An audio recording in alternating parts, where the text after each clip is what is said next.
नमस्कार भाई लोग, कैसे हैं आप लोग। तो आज के इस वीडियो में एक बार फिर से मैं आपका बहुत ही ज़्यादा स्वागत करता हूं आपके ही अपने चैनल टेक्निकल ट्रेडर में। देखिए, आज के इस वीडियो में हम बात करने वाले हैं यस बैंक के बारे में। देखिए, यस बैंक को लेकर फंड रेज की जो खबरें तो बहुत पहले ही आ गई थी कि 10,000 करोड़ का फंड रेज किया जाना है। जब इसके क्वार्टर 3 के रिजल्ट्स आए थे उसी समय जानकारी दे दी गई थी, लेकिन उसके बाद स्टॉक काफ़ी करेक्ट हुआ। उसमें एसेट क्वालिटीज़ को लेकर चिंता की कुछ बातें निकल कर आई, जिसके कारण कि यहाँ पर यस बैंक काफ़ी करेक्ट होते हुए नज़र आया। लेकिन पिछले 1-2 दिनों से, परसों की यदि हम बात करें तो बढ़िया हमें अचानक से रैली देखने को मिली थी। 5-6% की जंप अचानक से बहुत ही शॉर्ट स्पैन में देखने को मिली थी। तो देखिए, ये जो हमें तेज़ी देखने को मिल रही है 1-2 दिनों से, मैं अभी चार्ट दिखाऊंगा तो क्लियर भी हो जाएगी। इसके पीछे जो खबर है वह यही है, फंड रेस का 10,000 करोड़ का जो फंड रेस था उसका अप्रूवल यहाँ पर मिल गया है। खबर को भी देखेंगे, साथ में समझेंगे कि बहुत यहाँ पर एक ऐसी भी बात है जो कि सारे लोग नहीं समझते। बहुत कम लोग आपको ऐसी जानकारी, ये सारी बातें बताने वाले हैं, क्योंकि जो होती है बस उसे आप लोगों को बता देते हैं, लेकिन जो अंदर की बात होती है, जो इसका इम्पैक्ट पड़ेगा, वो आपको बातें कोई नहीं बताता है। क्योंकि जो मैक्सिमम लोग वही होते हैं जो देखते हैं न्यूज़ आ रही है वो आपको बता देते हैं, लेकिन इसके लिए आपको एनालिसिस, आपको रिसर्च करना पड़ेगा, समय देना पड़ेगा, तब आप बातों की गहराई को समझ पाएंगे। तो देखिए, ये वीडियो आप लोगों के लिए स्पेशल मैं लाया हूँ। तो रिक्वेस्ट एक ही रहेगी कि यदि वीडियो अच्छी लगे तो लाइक करके कमेंट करें। लेटेस्ट और जेन्युइन इन्फॉर्मेशन पाने के लिए चैनल को भी सब्सक्राइब कर ले, बेल आइकन को भी हिट करें। तो चलिए सीधे चलते हैं मुद्दे पर। तो यहाँ पर आप देख सकते हैं जो खबर निकल कर आ रही है, हालांकि खबर तो कल की ही है, लेकिन यहाँ पर जो बात आप लोग को समझनी है वो ज़रूरी है। पहले खबर पर भी एक नज़र डाल लेते हैं। देखिए, यहाँ पर यस बैंक की तरफ से यह खबर आई, स्टॉक एक्सचेंजेस को जानकारी दी गई है। तो किस चीज़ की जानकारी दी गई है? तो जानकारी है यहाँ पर जो 10,000 करोड़ का फंड रेज किया जाना है उसका यहाँ पर अप्रूवल मिल गया है। जो पोस्टल बेल आउट हुआ था, ई वोटिंग हुई थी, क्योंकि कोविड के कारण यहाँ पर जो जनरल पहले जिस तरह से वोटिंग्स होती थी उस तरह की नहीं हो रही है, ई वोटिंग हो रही है। तो ई वोटिंग का जो रिजल्ट्स है यहाँ पर 98% के आसपास जो बोर्ड ऑफ डायरेक्टर्स के थ्रू जो स्पेशल यहाँ पर ई वोटिंग हुई थी उसमें यहाँ पर अप्रूव हो गया है कि आप फंड रेज कर सकते हैं। तो देखिए, यहाँ पर अब मुद्दा फंसता कहाँ पर है? मुद्दा फंसता है कि जो फंड रेज होनी है वह किस तरह से होनी है। यहाँ पर बताया गया है 2 तरह से, equity share bye issue of equity share और दूसरा है कन्वर्टेबल सिक्योरिटीज़। तो देखिए, कन्वर्टेबल सिक्योरिटीज़ के थ्रू यदि इशू फंड रेज की जाती है तब तो ठीक है, तब तो कोई चिंता की बात नहीं है। लेकिन चिंता की बात कहाँ आती है? चिंता की बात आती है यदि जो फंड रेज है वह इक्विटी शेयर्स के थ्रू होती है, तो यहाँ पर चिंता की बात जरूर है। अब कैसे है समझिएगा, थोड़ा ध्यान देना पड़ेगा। बहुत ही बारीक बातें आप लोगों को मैं बताने वाला हूँ। प्रयास बढ़िया लगे तो लाइक जरूर करें। चलिए सीधे अब चलते हैं यस बैंक के बैलेंस शीट पर, वहाँ से आपको बातें समझ में आएंगी।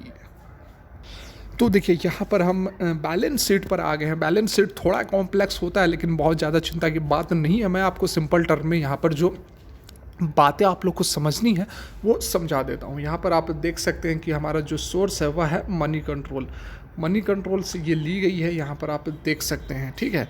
तो देखिए, यहाँ पर जो खबर निकल कर आ रही है फंड रेज का, उसमें इक्विटी कैपिटल, ठीक है, इक्विटी शेयर कैपिटल को रेज किया जाएगा 10,000 करोड़ से। तो यहाँ पर आप देख सकते हैं इक्विटी शेयर कैपिटल जो है, ये वाली रो आप सभी के सामने, यहाँ पर आप देख सकते हैं 2510 करोड़। ये जो डाटाज है वह 2510 करोड़ की है, मतलब कि सॉरी करोड्स में है। 2510 करोड़ जो है मार्च 20 पिछले साल का ये जो डाटा है 2510 करोड़ यहाँ पर इक्विटी शेयर कैपिटल थी। और उससे पहले आप देख सकते हैं कि जो काफ़ी कम थी, 400 के आसपास ही बनी हुई थी, लेकिन सडन यहाँ पर जो है हमें इंक्रीमेंट देखने को मिला है। तो देखिए, इसका मतलब क्या होता है, पहले आप यह समझ लीजिए। इक्विटी शेयर कैपिटल होता क्या है? इक्विटी शेयर कैपिटल होता है जो भी इशू की जाती है शेयर्स मार्केट में, जो पहली बार इशू किए जाते हैं शेयर, जैसे कि एफपीओ के थ्रू भी इशू हुई थी मार्च में। तो वो जो उसका फेस वैल्यू होती है, जो 2 रुपये फेस वैल्यू, ऐसे मतलब कि फिक्स नहीं है, 2 रुपये, 5 रुपये, 10 रुपये, वैसे करके फेस वैल्यू रखी जाती है।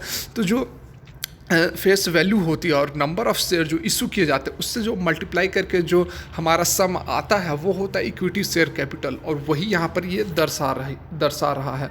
तो देखिए यहाँ पर जो है इक्विटी शेयर कैपिटल बढ़ रही है, आप देख सकते हैं कि इस रेंज में फिक्स थी, लेकिन यहाँ पर फिर सडन हमें 2020 में जंप देखने को मिली है, 2510 करोड़ हो गई है। तो देखिए इसका मतलब क्या होता है, इक्विटी शेयर कैपिटल जितना ज़्यादा बढ़ता है उतना ही यहाँ पर जो स्टॉक की वैल्यू है वह डिटोरिएट होती है, उतनी ही ज़्यादा डाइल्यूट होती है। मतलब कि पहले जो थी स्टॉक जो थे कम इशू थे, अब जो स्टॉक है काफ़ी इशू हो गए हैं, मतलब कि वैल्यू जो है वह डाइल्यूट हो गई है। बात को समझ रहे हैं, पहले भी मैंने आप लोग को ये बातें बताई है, फिर से बता रहा हूँ, क्योंकि फंड रेज जो है उससे रिलेटेड जो खबर आ रही है उसका इम्पैक्ट आपको तभी समझ में आएगा जब आप यहाँ पर इक्विटी शेयर कैपिटल का जो कंसेप्ट है वह समझेंगे, ठीक है।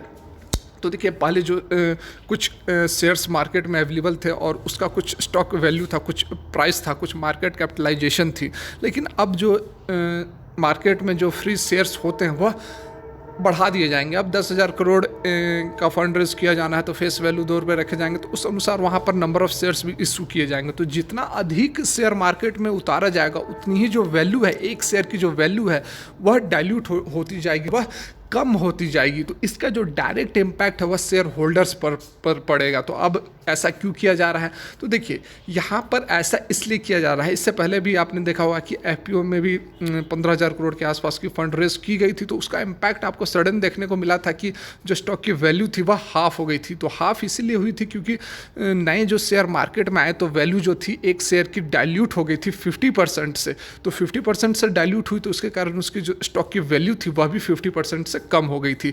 तो यहाँ पर फिर से 10,000 करोड़ का जो फंड रेज किया जाना है, सिक्योरिटीज़ और इक्विटी शेयर्स दोनों मैंने अभी आप लोगों को दिखाया। तो इक्विटी शेयर यदि इशू किए जाते हैं तो फिर से यहाँ पर आपको करेक्शन देखने को मिलेगी, इसकी जो वैल्यू है, स्टॉक की वैल्यू है वह गिरेगी, ठीक है। लेकिन यह भी समझना पड़ेगा कि गिर तो रही है लेकिन फिर क्यों किया जा रहा है, ठीक है। ये तो सवाल आता है, यदि स्टॉक की वैल्यू गिरेगी तो फिर फंड रेज क्यों किया जा रहा है, क्या फ़ायदा है ना। तो मैं वह भी आप लोगों को समझाता हूँ, धैर्य के साथ सुनते रहें। देखिए यहाँ पर बैंक का जो CET रेशियो होता है, common equity capital ratio, common adequacy ratio वगैरह जो टर्म्स होते हैं, फाइनेंशियल टर्म्स हैं, जो कि RBI जो है मिनिमम स्टैंडर्ड रखता है कि किसी भी बैंक को ये रेशियो चाहिए होता है। तो मार्च में जो FPO इशू हुई थी, जो 15,000 करोड़ का जो फंड रेज किया गया था, उस समय CET रेशियो और कैपिटल एडिक्वेसी रेशियो जो येस बैंक की थी वह मिनिमम जो क्राइटेरिया होती है उससे भी नीचे आ गई थी। तो बैंक को रन करने के लिए कुछ ना कुछ उस क्राइटेरिया को तो कुछ ना कुछ क्या पूरा आपको करना ही पड़ेगा, मैंडेटरी है। तो जिसके कारण कि वहाँ पर फंड रेज करना पड़ा, फंड रेज हुआ तो जो रेशियोज वगैरह थे वह एडुक्वेट आ गए, लेकिन उसका इम्पैक्ट पड़ा कि जो शेयर की वैल्यू थी वह डाइल्यूट हो गई 50% से, तो नीचे आ गई। तो देखिए बैंक को रन तो करना है, क्योंकि जो शेयर की वैल्यू है, जो शेयर है वह बैंक से है, बैंक शेयर से नहीं है। तो सबसे जो पहली प्रायोरिटी है वह है कि बैंक का बिजनेस बढ़िया रहना चाहिए, बैंक का बिजनेस मार नहीं खाए, ठीक है। तो जिसके कारण कि फंड रेज हमें करना पड़ा। तो येस बैंक ने फंड रेज तो कर दिया, शेयर की जो वैल्यू थी वह डाइल्यूट हो गई, लेकिन एक बार जब फंड रेज किया तो उसके बाद धीरे धीरे जाकर जो फंड रेज से जो पैसे आए उस तरह वो जो एक मिनट वो पैसे बैंक की परफॉर्मेंस को धीरे धीरे, बैंक की जो एसेट क्वालिटीज़ हैं, बैंक की जो बैलेंस शीट है, बैंक की जो लाइबिलिटीज़ है, सारों को यहाँ पर धीरे धीरे करके कम करते जाएगी। मतलब कि लाइबिलिटीज़ वगैरह को कम करेगी, बैलेंस शीट को अच्छा बनाएगी, बैलेंस शीट को और बड़ी बैलेंस शीट बनेगी। तो मतलब ओवरऑल कहने का मतलब है कि जो बैंक की जो भी परफॉर्मेंस है, जो क्राइटेरिया है, वह अच्छे होते जाएंगे। मतलब कि धीरे धीरे करके समय लगेगा, इसमें ग्रेजुअल समय लगेगा, लेकिन सडन जो फंड रेज होती है उससे वैल्यू तो जरूर डिटोरिएट हो जाती है, वैल्यू जरूर डाइल्यूट हो जाती है, शेयर की वैल्यू बोल रहा हूँ मैं। लेकिन फिर धीरे धीरे समय के साथ जो बैंक बढ़िया परफॉर्म करती है तो उसके बाद यहाँ पर जो शेयर की वैल्यू है वह भी ऊपर चढ़ती है, ठीक है।